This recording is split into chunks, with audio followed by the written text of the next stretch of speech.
Los vecinos del maestro Zona Quinn le respetaban como a quien lleva una vida pura. Cierto día se descubrió que una guapa chica que vivía cerca de Quinn estaba preñada. Sus padres se enfadaron mucho. Al principio, la muchacha no quería decir quién era el padre, pero tras mucho tira y afloja nombró a Quinn. Muy encolerizados, los padres se dirigieron al maestro, pero él solo dijo, «Ah, ¿sí?». Al nacer, el niño fue entregado a Quinn, que por entonces ya había perdido su reputación, aunque tal cosa no parecía afectarle demasiado. A Quinn lo cuidó muy bien. Consiguió leche, alimento y todo cuanto el niño necesitaba de sus vecinos. Pasado un año, la joven madre no pudo aguantar más, de modo que les contó la verdad a sus padres. El padre verdadero era un muchacho que trabajaba en el mercado del pescado. La madre y el padre de la chica fueron inmediatamente a contarle la historia a Quinn, se deshicieron en excusas y tras pedirle perdón, quisieron recuperar al niño. El maestro, entregándoles al pequeño sin hacerse rogar, dijo, «Ah, ¿sí? ¿Qué es una vida pura? ¿Qué es lo que llamas pureza? Porque lo que llamas pureza no es la pureza verdadera. Tu pureza es un cálculo moral. Tu pureza no es la pureza de un santo, su pureza es inocencia. Tu pureza es una especie de astucia, un truco. Esto es lo primero que hay que comprender. Solo si lo entiendes a fondo podrás saber lo que es un sabio, lo que es un santo, lo que es un hombre de conocimiento. Porque si tomas mal la medida, si la base misma de juicio es falsa, todo el resto será falso. La pureza verdadera es como un niño. Inocente. Inocente en cuanto a lo que es bueno y lo que es malo. Inocente respecto de toda distinción. La pureza verdadera no conoce qué es Dios y qué el diablo. Pero tu pureza es una elección de Dios a costa del diablo, de lo bueno a costa de lo malo. Ya has establecido una distinción, ya has dividido la existencia. Y una existencia dividida no puede llevar a la inocencia. La inocencia florece únicamente cuando la existencia es indivisa. La aceptas tal cual. No escoges, no divides, no estableces ninguna distinción. En realidad no sabes lo que es bueno y lo que es malo. Si lo sabes, calcularás, y la pureza será entonces un artificio, no una floración. Voy a contarte una anécdota. Jalil Gibran escribió un cuento precioso. Un sacerdote se dirigía al templo. Justo al lado de la carretera vio a un hombre a punto de morir. Estaba sangrando, como si hubiera sido objeto de un grave ataque. Se encontraba lleno de heridas y perdía mucha sangre. El sacerdote tenía prisa. Tenía que llegar al templo a la hora, la gente debía de estar allí esperando. Pero era un hombre de principios. No diré de pureza, era un hombre de principios. Reflexionó sobre lo que tenía que hacer. Calculó y a continuación pensó, es mejor ayudar a este hombre que se está muriendo. Es lo que dijo Jesús. Es mejor olvidar el templo, los creyentes. Ellos pueden esperar un poco. Pero a este hombre hay que ayudarlo enseguida, si no se morirá. De modo que se acercó al herido. Pero en cuanto le vio el rostro se asustó. Esa cara le parecía familiar, y muy malvada. Entonces de pronto recordó que en su templo había un cuadro del diablo, que no era otro que ese hombre. Era el diablo. Así que empezó a correr hacia el templo. El diablo le llamó. Sacerdote, ¡escucha!, dijo. Si muero te arrepentirás por siempre jamás. Porque si muero, si el mal muere, ¿dónde estará Dios? Si el mal muere, ¿cómo sabrás lo que es bueno? Existes gracias a mí. Piénsalo. El sacerdote se detuvo. El diablo tenía razón. Si él moría, no habría infierno. Y si dejaba de existir el miedo, ¿quién adoraría a Dios? Todas las plegarias se basan en el miedo. ¿Estás asustado? Tu amor por Dios se basa en el miedo del diablo. El mal es la medida de tu bondad. Dios necesita al diablo. El diablo dijo, Dios me necesita. No puede existir sin mí. Todos los templos se derrumbarán y nadie acudirá a adorar. No encontrarás ni a un solo hombre religioso si yo no existo. Yo los tiento. Gracias a mi tentación se hacen santos. ¿Has oído hablar de un santo que no haya sido tentado por el diablo? Tu Jesús, tu Zoroastro, tu Buda, todos ellos fueron tentados por mí. Yo fui quien los hizo santos. De modo que, vuelve.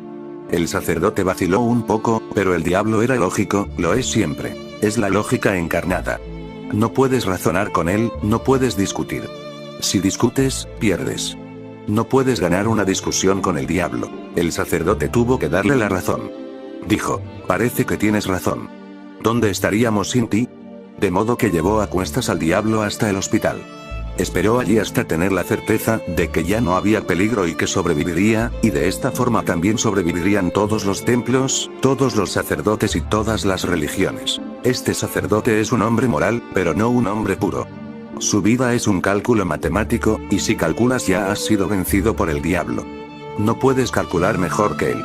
Si discutes, si divides la vida, si ésta se convierte en un problema lógico, ya no tienes posibilidad de vencerle nunca. El juego ya está perdido. Estás perdiendo la batalla. Un hombre de inocencia no sabe quién es Dios y quién es el diablo. Un hombre de inocencia vive con su inocencia, no con sus cálculos. No es astuto, es sencillo. Vive momento a momento, ni el pasado ni el futuro tienen para él sentido alguno. Le basta el momento presente. Pero tu moral ha sido creada por el sacerdote que ayudó al diablo, porque discutió, y discutió bien. Tu moral no es pura. De modo que cuando hay alguien que puede comportarse como piensas que debe hacerlo un hombre puro, que puede manipularse a sí mismo, le honras, le respetas, le llamas santo. Tus santos son tan de pacotilla como tú, porque tú decides y juzgas quién es santo. Tu moral no es más que miedo, un miedo oculto, y lo disimulas tan bien que nunca lo descubres.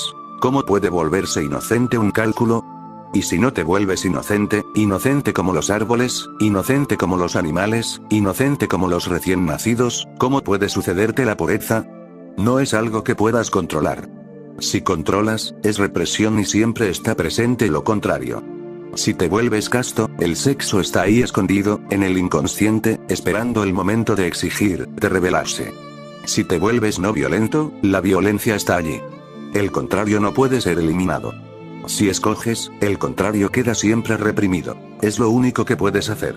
Solo en una mente inocente desaparece el contrario, porque nada se ha escogido. El contrario no puede existir sin elección. Por eso Krishnamurti recomienda continuamente no escoger y vivir sin escoger. Es esta la base de la inocencia.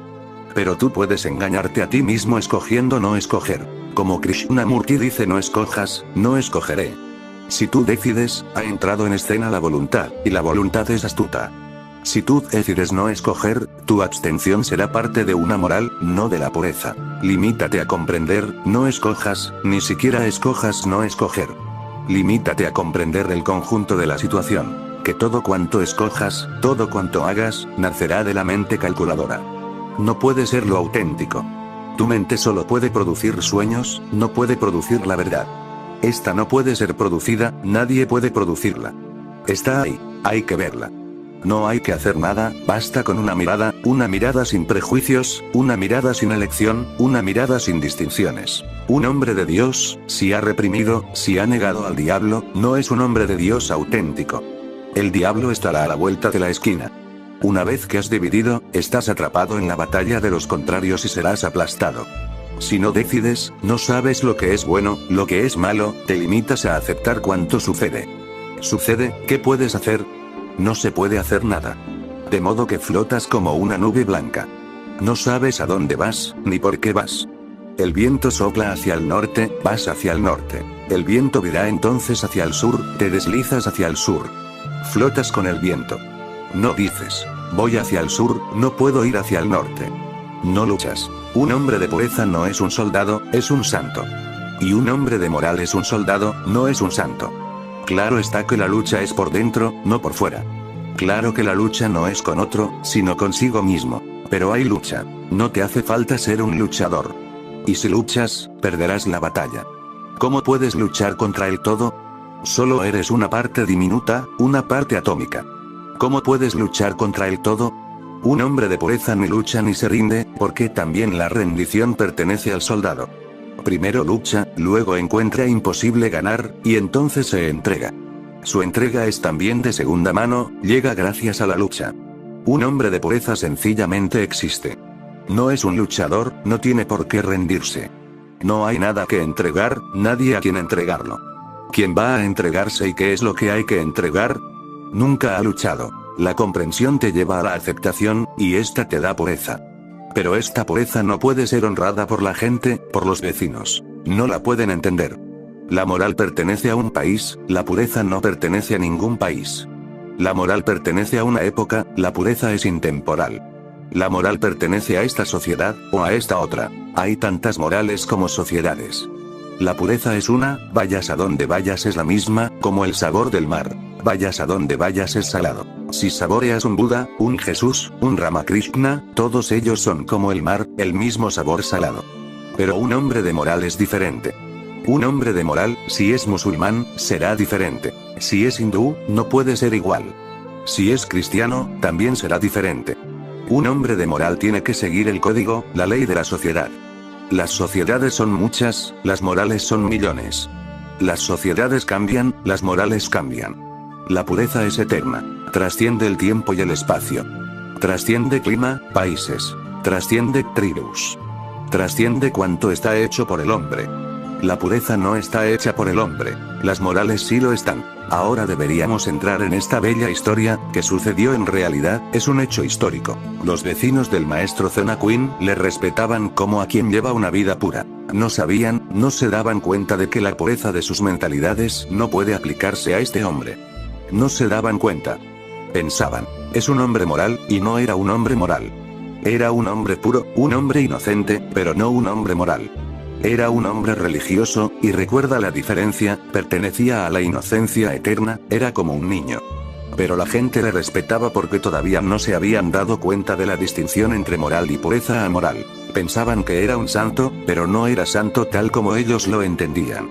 Era un santo, pero no un santo que puede ser medido por ti. Tus reglas no pueden aplicarse aquí. Tendrás que abandonar tus medidas y mirar. Solo entonces el santo, el auténtico santo, se te revelará. Cierto día se descubrió que una guapa chica que vivía cerca de Aquin estaba preñada. Sus padres se enfadaron mucho. Al principio, la muchacha no quería decir quién era el padre, pero tras mucho tira y afloja nombró a Aquin. Muy encolerizados, los padres se dirigieron a Aquin, pero él solo dijo, ¿ah, sí? Ni lo negaba ni lo aceptaba. No se comprometía. No decía, no soy responsable. No decía, soy responsable. Solo decía algo muy poco comprometedor. Decía, ¿ah, sí? Como si no tuviera que ver con él, indiferente, totalmente ajeno al asunto. Simplemente preguntaba, ¿es cierto que soy el padre del niño? ¿Qué significa esto? Significa una aceptación tan total que ni siquiera se necesita la aceptación. Porque cuando dices, acepto, en el fondo has negado. Cuando dices sí, él no está implícito. Él no podía siquiera decir sí. ¿Quién era él para decir sí o no? Si tal cosa había sucedido, si era un hecho, entonces él iba a ser tan solo un testigo del mismo. Si la gente había llegado a pensar que él era el padre, entonces ¿por qué molestarles innecesariamente y decir algo así o asa? No iba a escoger. Esto es ausencia de elección. No iba a hacer esto o lo otro, no iba a defenderse. La pureza nunca está a la defensiva. La moral siempre lo está, por eso se ofende muy fácilmente. Basta con que mires a un moralista, a un puritano, para que se sienta ofendido. Si dices algo, se ofende. Inmediatamente lo negará y se defenderá. Pero este es uno de los descubrimientos básicos de todo buscador. Que cuando defiendes algo significa que estás asustado. Si Aquin hubiera sido un santo ordinario se hubiera defendido, y también se hubiera defendido honestamente, no había problema a este respecto. Más tarde se demostró que el niño nunca había sido suyo, no era el padre. Un santo ordinario, por decirlo de alguna forma, un hombre de moral, incluso si hubiera sido el padre, se hubiera defendido. Y Aquin no era el padre, pero no se defendió. La inocencia es inseguridad, por eso es inocencia. Si la defiendes y la haces segura, no es inocencia, ha entrado en escena el cálculo. ¿Qué debe haber pasado dentro de Aquin? Nada.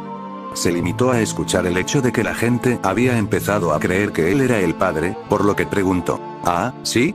Nada más, eso es todo. No reaccionó de ninguna manera. No iba a decir sí, ni no. No estaba a la defensiva, estaba abierto y vulnerable. La inocencia es vulnerable. Es total vulnerabilidad, apertura. Cuando defiendes, cuando dices que esto no es así, estás asustado. Solo el miedo es defensivo. En ausencia de miedo no puede haber defensa. El miedo siempre se protege. Si alguien dice que no eres honesto, inmediatamente te defiendes. ¿Por qué? ¿Por qué preocuparse tanto por esto? ¿Por qué reaccionar? Porque sabes que eres deshonesto. Por eso duele. La verdad duele mucho, porque la herida existe. Sabes que eres deshonesto, y si alguien dice que eres deshonesto no puedes reír, te pones serio. Tienes que defenderte, de otro modo la cosa llegaría a saberse. Tienes que luchar, si no el mundo empezaría a pensar que eres lo que eres. Y si la gente se entera de que eres deshonesto, será difícil serlo, porque solo si la gente cree que eres honesto puedes continuar siendo deshonesto. Así funciona. La gente tiene que creer que eres un hombre sincero, solo así puedes mentir. Si todo el mundo sabe que eres un mentiroso, se acabó. ¿Cómo puedes mentir entonces? Hasta las mentiras necesitan que haya una especie de confianza a tu alrededor. Únicamente puedes ser un ladrón si la gente piensa que eres un santo, entonces es muy fácil ser ladrón, porque no intentarán protegerse de ti. Una persona inmoral defenderá siempre su carácter. Intentará demostrar que es un hombre de carácter, pero esto demuestra que no tiene carácter. Si no eres deshonesto y alguien dice que eres deshonesto, dirás, ¿ah, sí? Quizás, puede ser, quién sabe. Dirás, observaré de nuevo. Tengo que observar de nuevo mi interior. ¿Acaso tengas razón? Pero esto es honestidad. ¿Cómo puede ser deshonesto un hombre que dice, observaré, intentaré averiguar? ¿Acaso tengas razón? Esto es auténtica honestidad. Este hombre no puede ser deshonesto. Pero si eres deshonesto y alguien te lo dice, te ofendes. Te defiendes porque te ofendes. Estás siempre preparado y dispuesto a responder. Llevas encima certificados de carácter. Soy un hombre de carácter. El miedo crea una armadura. Ahora la psicología profunda se ha dado cuenta de que todos los caracteres son armaduras. Nace un niño, no sabe lo que es bueno, lo que es malo. Entonces hay que enseñarle a hacer distinciones. Si hace algo que es considerado malo se le castiga. ¿Qué sucede con la mente del niño? ¿Qué sucede en su conciencia? En lo que respecta a su inocencia, no puede ver lo que aquello tiene de malo. ¿Por qué es malo? Pero el padre y la madre, que son poderosos, dicen, esto es malo, y si lo haces serás castigado. Si no lo haces, serás apreciado, premiado. Tiene que escucharles, porque son poderosos, y tiene que reprimirse a sí mismo y a su propia inocencia. Crea una armadura alrededor de sí mismo. Algunas cosas que no tiene que hacer empiezan a darle miedo, porque si las hace, le castigarán. Debe hacer algunas otras cosas, porque entonces le premiarán. Se crea la codicia, se crea el miedo. Y entonces el niño pasa a través de muchas experiencias en las que es castigado, en las que es premiado. Poco a poco, crea un carácter alrededor de su conciencia. Carácter significa crear hábitos que la sociedad considera buenos y destruir hábitos que la sociedad considera malos, esto es carácter. Y este carácter es una armadura, porque si no lo creas la sociedad te destruirá. La sociedad no te permitirá existir. Para existir, para sobrevivir, tienes que confeccionar un carácter, pues de otro modo acabarás en la cárcel, castigado. ¿Por qué estáis tan en contra de los criminales? ¿Por qué los castigáis tanto? No porque sus crímenes sean tan grandes, no porque la justicia así lo exija, no. Os estáis vengando. Han desobedecido a la sociedad, os han desobedecido a vosotros, a la estructura, a lo establecido. Son rebeldes. Le estabais diciendo, esto es malo, y ellos lo siguieron haciendo. La sociedad se vengará. Y vuestros tribunales y jueces no son en realidad hombres de justicia, son verdugos. Son los asesinos nombrados por la sociedad, en nombre de la justicia, para vengarse. Asesinan, matan, pero en nombre de la justicia. Un hombre roba, es un ladrón. Le envían a la cárcel por 5 años, 7 años, 10 años. ¿Va a servir de algo? Cuando sale, ¿le va a impedir volver a robar? No, al contrario. Saldrá convertido en un ladrón más perfecto, porque en la cárcel se encontrará con los maestros. Allí aprenderá los secretos de la profesión, allí se enterará de por qué le han cogido, en qué falló. La próxima vez no será tan fácil cazarle. Se volverá más eficaz, estará más alerta. Vuestro castigo nunca cambia a nadie. Pero seguís castigando y decís, le estamos castigando para cambiarle. Un hombre asesina, entonces la sociedad le asesina, dicen. ¿Por qué asesinaste? Pero esto parece una estupidez. Él ha asesinado, hizo algo malo, y ahora la sociedad lo asesina a él, y la sociedad no hace nada malo. ¿Y cómo va a cambiarle el hecho de matarle? Ya no existirá. ¡No! Os estáis vengando. Y sabéis en el fondo que no solo es la sociedad la que está haciendo esto, vosotros lo estáis haciendo también. Sois un padre, o una madre. Castigáis a vuestro hijo. ¿Habéis observado alguna vez vuestra mente, por qué castigáis? Id hasta el fondo y allí encontraréis una actitud vengativa. Diréis, le estamos enseñando. ¿Cómo va a aprender si no es castigado? Pero estas solo son racionalizaciones. Interiormente, el padre se siente herido porque el niño ha desobedecido, ha sido rebelde, ha hecho algo que se le dijo que no hiciera. El ego del padre se siente herido. Si observáis las escrituras antiguas, el Antiguo Testamento, el Corán y otras escrituras, inmediatamente os daréis cuenta de que Dios es muy vengativo. Te envía al infierno, no porque lo exija la justicia, sino porque has desobedecido. En el Antiguo Testamento, se dice, la obediencia es virtud, la desobediencia es pecado. No es cuestión de lo que se te diga, la obediencia es virtud, y la desobediencia, pecado. Si la obediencia se hace forzosa, nace un carácter. Entonces el niño empieza poco a poco a aprender. Aprende, se vuelve calculador, qué hacer, qué no hacer. La inocencia es envenenada. Ya no queda inocencia, ha aparecido el cálculo. Y ahora ya sabe cómo influenciarte, cómo manipularte, cómo ser un niño bueno para ser premiado y cómo no ser un niño malo. Y esta armadura del carácter funciona en doble sentido. Se protege a sí mismo de la sociedad, pero en el fondo la consciencia no sabe lo que es bueno y lo que es malo. Por lo que tiene que luchar consigo mismo continuamente. Este carácter se convierte en un arma de doble filo. Exteriormente es una protección contra la sociedad, interiormente es una lucha constante. Te enamoras de una mujer y no es tu mujer. ¿Qué hacer? La sociedad te ha enseñado que esto es inmoral. Pero incluso tu conciencia se ha enamorado, porque la conciencia no sabe lo que es inmoral y lo que es moral. Sucede algo, no puedes remediarlo. Tu carácter empieza a luchar y dice, esto es inmoral, evítalo, contrólalo. No vayas en esta dirección, es malo. Entonces empiezas a luchar. Esta lucha crea ansiedad, tu espontaneidad se pierde. Para los otros, eres un hombre de carácter. No puedes perder tu reputación, porque entonces el ego se perdería. Por dentro tú también piensas que eres un hombre de carácter. Empiezas a sentirte culpable, empiezas a castigarte.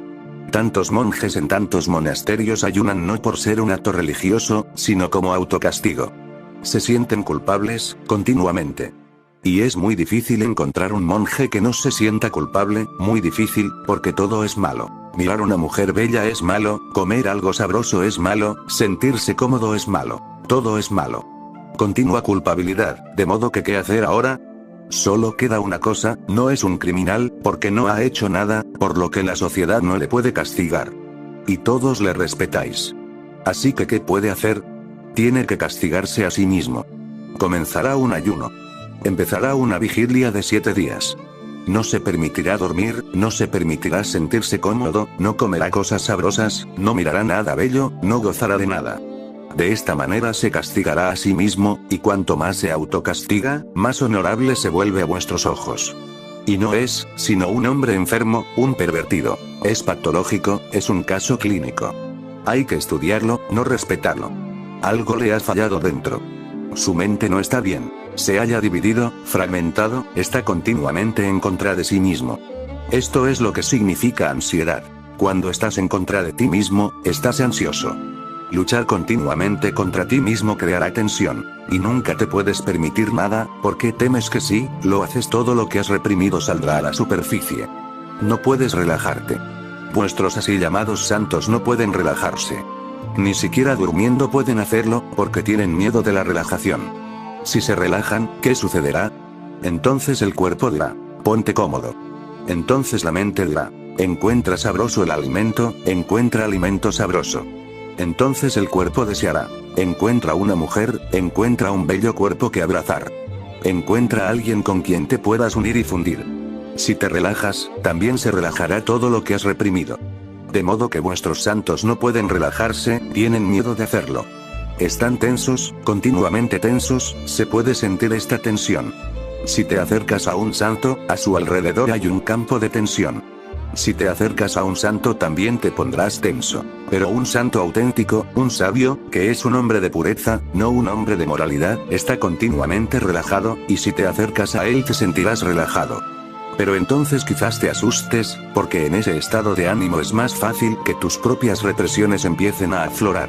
Mucha gente viene a mí y dice, esto es peligroso, porque cuando meditamos y nos relajamos, muchas cosas que no nos estaban molestando antes, empiezan a molestarnos. Un hombre casado con 6 hijos vino a mí hace unos días y dijo, nunca en mi vida he mirado a otras mujeres, nunca. ¿Pero qué está ocurriendo? Estoy meditando y por primera vez, y tengo ahora 48 años, 6 hijos, una esposa y todo va bien. De repente, las mujeres se han vuelto muy atractivas. ¿Qué hacer? Ahora tiene miedo. Debe haber estado reprimiendo este sentimiento a lo largo de 48 años. Ahora, de pronto, ha aprendido cómo relajarse. Pero cuando te relajas, lo haces totalmente, de modo que cuanto ha sido reprimido se relaja también. Por primera vez se está volviendo joven. En realidad, le dije, nunca has sido joven. Ahora te estás volviendo joven otra vez, de modo que las mujeres se han vuelto atractivas para ti. Pero no tengas miedo, todo se va a volver atractivo ahora. Los árboles parecerán diferentes, las flores parecerán diferentes, ¿y por qué no una mujer? Todo va a ser diferente. Y si tienes miedo de que esto ocurra, entonces la existencia nunca será bella para ti. Y cuando toda la existencia se ha vuelto bella, has llegado a la puerta de la divinidad, nunca antes. Si tienes miedo de una mujer, ¿qué pasará cuando Dios llegue? Será tan bello que olvidarás completamente a tu mujer. ¿Qué harás? ¿Tienes miedo de una mujer? ¿Qué sucederá contigo cuando una belleza tremenda estalle en el mundo, por todas partes? De modo que no te cierres. Pero él dijo, quizás tengas razón, pero ¿qué pasará con mi familia? Tengo hijos. Estos son los temores. Con una mente reprimida, la relajación es lo más peligroso. Te acercas a mí y preguntas, ¿cómo relajarse? No sabes lo que estás preguntando, porque tu sociedad te ha entrenado para no relajarte, tu sociedad te ha enseñado cómo controlar, y aquí yo te estoy enseñando a relajarte. Es algo totalmente antisocial.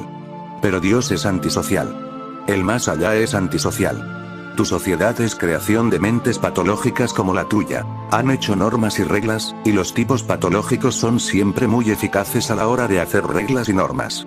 Ellos mismos están reprimidos y tristes. Quieren que los demás también estén reprimidos y tristes. No pueden permitirte ser tan feliz. Observa al profesor de una escuela primaria, con una vara en la mano, matando niños pequeños que todavía son felices.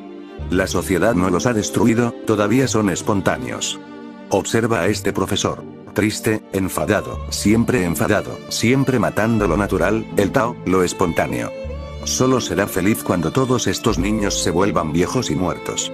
Entonces se sentirá cómodo, habrá hecho su trabajo. Los psicólogos dicen que quienes se sienten atraídos por las escuelas, para convertirse en maestros, son gente sádica. Y no hay nada como una escuela si eres un sádico, porque los niños son tan débiles, tan indefensos, que puedes hacer con ellos cualquier cosa. Les pegas y no pueden rebelarse.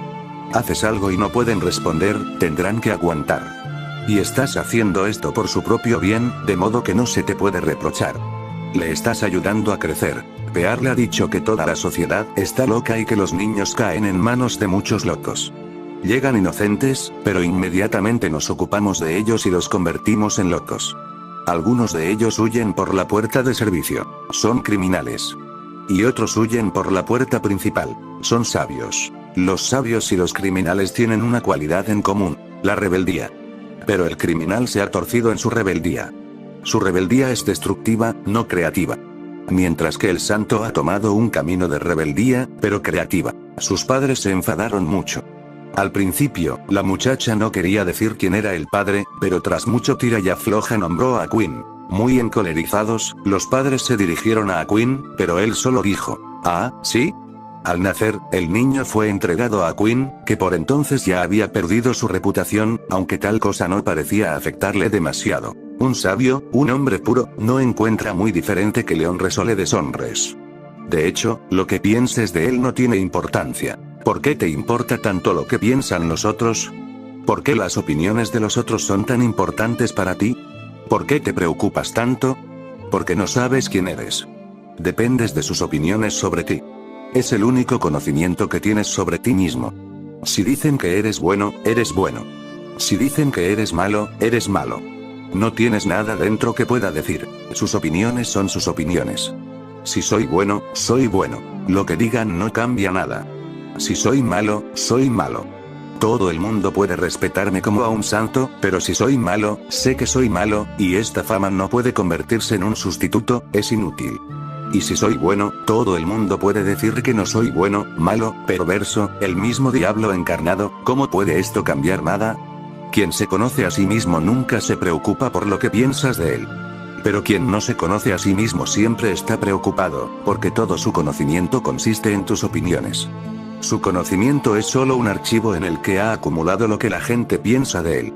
Esto no es conocimiento de sí mismo. Es ignorancia de ti mismo, que escondes, disfrazas, mediante las opiniones de los demás. Tu identidad, tu imagen, está hecha por los otros. Estás condenado a una constante ansiedad porque los demás van cambiando sus opiniones. Las opiniones son como el clima, nunca es igual. Por la mañana estaba nublado y ahora las nubes se han ido. Ahora hace sol, y poco después está lloviendo. Las opiniones son como las nubes, como el clima. ¿Qué puedes hacer tú? Mira a Richard Nixon. Hace un instante lo era todo, y poco después, nada. La opinión ha cambiado, quienes estaban a su favor están ahora en contra, y los mismos. Esto es lo mejor del caso. La misma gente que te sienta en el trono te arrojará de él. Hay una dinámica, una ley interna, que la gente que te respeta en el fondo también te falta el respeto. Quienes te aman también te odian, porque están divididos. No son uno. De modo que después de ayudarte a llegar al trono, una parte de ellos se ha acabado. La parte del amor. ¿Qué sucederá ahora con la parte del odio? Inmediatamente la parte del odio empieza a funcionar. De modo que en cuanto un hombre se convierte en respetable, el clima comienza a cambiar. En cuanto un hombre se ha convertido en presidente o en primer ministro, los votantes están ya cambiando. En realidad, en el momento de votar una parte se acaba, la parte del amor. Ahora aflorará la parte del odio. De modo que la misma gente te lleva al trono, y la misma te hace bajar de él. Solo un sabio permanece impertérrito. ¿Por qué? Porque nunca presta atención a lo que dices. Lo que dices es de hecho basura. No sabes nada de ti mismo, y dices algo de Mahavira, Buda, Cristo. No sabes nada de ti mismo, y estás tan seguro de Jesús, de si es bueno o malo. Es basura. Y una persona puede prestar atención a tu basura únicamente si es como tú.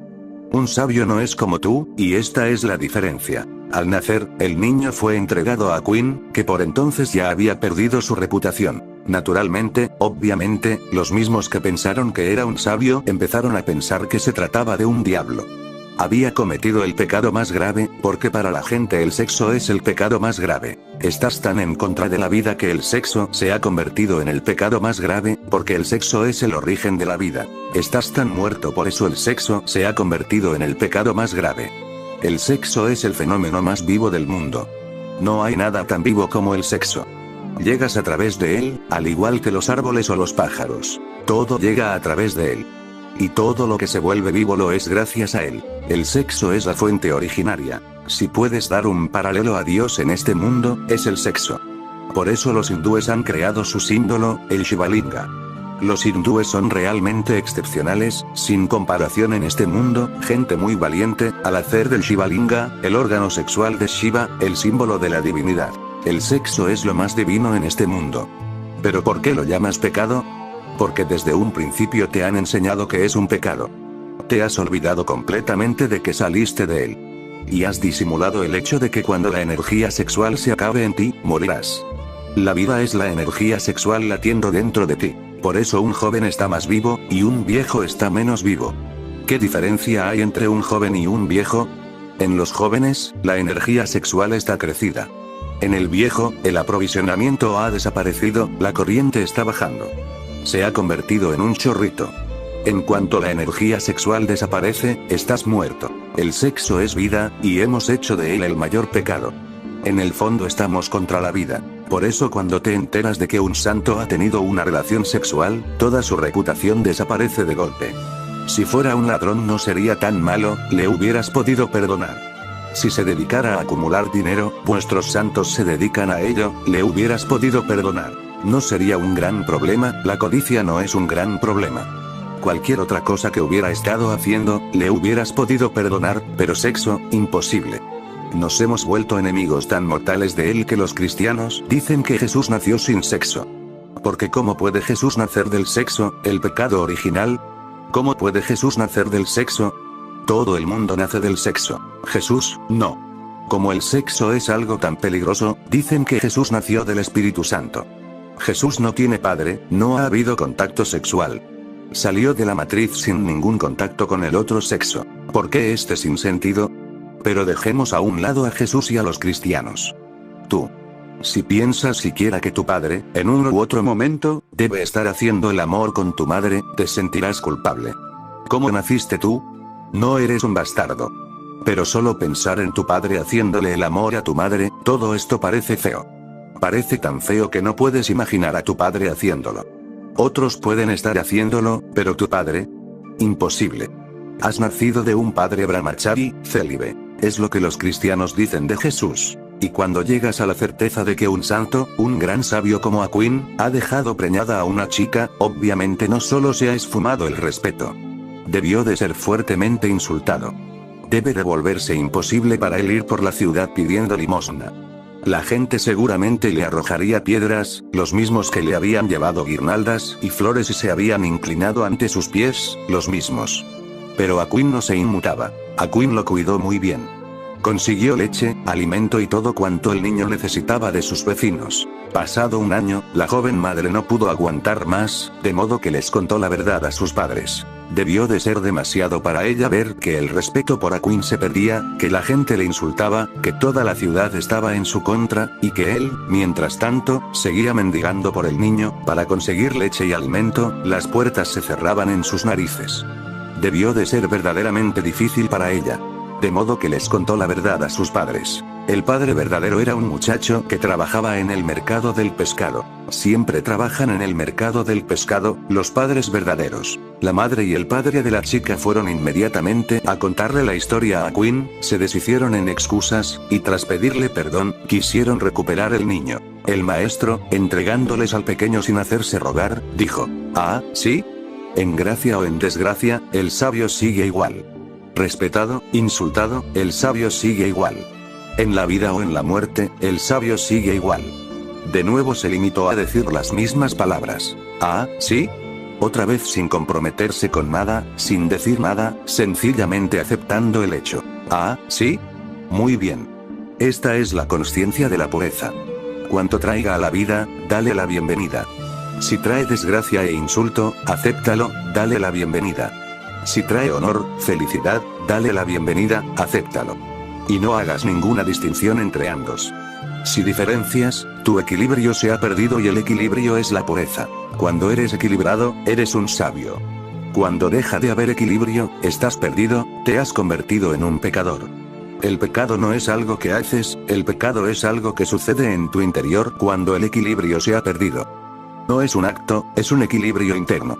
Es lo que Mahavira llamó Samyagva. Equilibrio interno. Ni eso, ni esto. Entre ambos, ni hacia este lado, ni hacia este otro, porque si te mueves, aún el menor movimiento que nadie detectará, excepto tú, recuerda esto. Nadie puede detectar tu equilibrio interno. Solo tú puedes notarlo, es tan sutil. Solo un pequeño movimiento, y ya no estás en paz, ya no estás centrado, has perdido la divinidad. Porque ¿qué significa una ligera inclinación? Significa que has escogido, que se ha establecido una distinción, que has dicho esto es bueno, esto es malo, que ha aparecido la expectación y que ha germinado el deseo. Significa que ahora estás motivado. Si Aquín hubiera dicho, bien. O sea que os habéis enterado de la verdad. Hubiera significado que no era un sabio, porque con ello hubiera querido decir que había estado esperando ese momento durante todo el año, que no había estado en el presente, sino que durante todo ese año había pensado en el futuro. Un día u otro se sabrá la verdad. La gente me volverá a respetar. Cuando se enteren de que el niño no es mío, me respetarán de nuevo. Entonces hubiera esperado, pero el equilibrio se hubiera perdido. Si Aquín no hubiera sido un sabio, hubiera pensado y rezado a Dios para que él revelara la verdad a la gente. Pero, ¿por qué? Si ocurre que un niño te ha sucedido, y la gente piensa que es tu hijo, si la vida te ha traído un hijo, ¿qué importa quién es el padre verdadero? No importa. Aquín le dio todos los cuidados, como un padre. El niño necesitaba un padre, esta era la cuestión. Y Aquín le hizo de padre con tanto amor como ningún otro hombre hubiera podido hacerlo. Incluso en el caso de que hubiera sido suyo, hubiera sido difícil darle tantos cuidados como le dio. No era culpa del niño. No estaba contra él. Si hubieras estado en el lugar de Aquín, hubieras matado al niño, porque era la causa de tu desgracia. Te hubieras desembarazado de él y te hubieras trasladado a otro pueblo donde la gente te respetase, porque no te conociese. Hubieras hecho algo para defender tu respeto, todo tu prestigio estaba hecho añicos. Pero Aquin se limitaba a ocuparse del niño, sin preocuparse del pueblo. Lo que diga la gente no es la cuestión, no tiene importancia. El niño necesitaba un padre, de modo que Aquin se convirtió en su padre.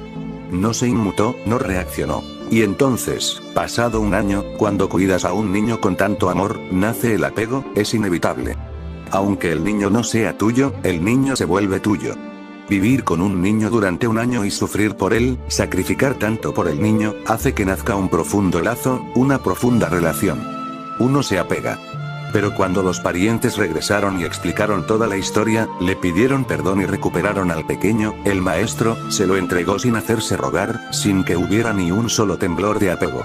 Sencillamente entregó el niño, dijo, «Ah, ¿sí?», como si nada hubiera pasado. Todo el año había sido un sueño. Solo el sueño se ha roto, y estás despierto. Un sabio vive en este mundo entre vosotros, como si viviera en un sueño. Sois sombras. Vive entre vosotros como si representara un papel, no se involucra. Está aquí, pero no dentro, sigue siendo un extraño. Y si puedes seguir siendo un extraño, tarde o temprano te darás cuenta. Ni agua, ni luna. Porque cuando te involucras, se crea el agua. Entonces vives con el reflejo, y no puedes pasar a lo real, entonces vives con lo irreal. Tu apego crea el engaño. Y el engaño no está fuera de ti, Maya no está fuera de ti, está dentro, en tus actitudes. Apegado, escogiendo, a favor de esto y contra esto otro, haciendo distinciones, gusto y disgusto. Está en ti. Creas tu ilusión y luego vives en ella, y entonces ella te aturde. En este estado de aturdimiento solo puedes ver el reflejo, nunca puedes ver la luna real. Aquin se mantuvo equilibrado. Cuanto sucedió afuera no le afectó para nada por dentro. Por dentro siguió equilibrado. No entraron ondas, vibraciones de fuera. Permaneció callado, como si fuera un sueño. Y aceptó cuanto sucedió. No se convirtió en un hacedor, un carta, siguió siendo un testigo. Estas palabras, «ah, ¿sí?», pertenecen al alma que testifica, sin emitir juicio, diciendo simplemente, «ah, ¿sí?». Y esto es todo cuanto había en su interior, «ah, ¿sí?». Está bien. Para un santo, todo cuanto sucede está bien, no tiene elección. Y cuando no hay elección, no hay agua. Ni agua, el reflejo desaparece, Maya desaparece, ni luna.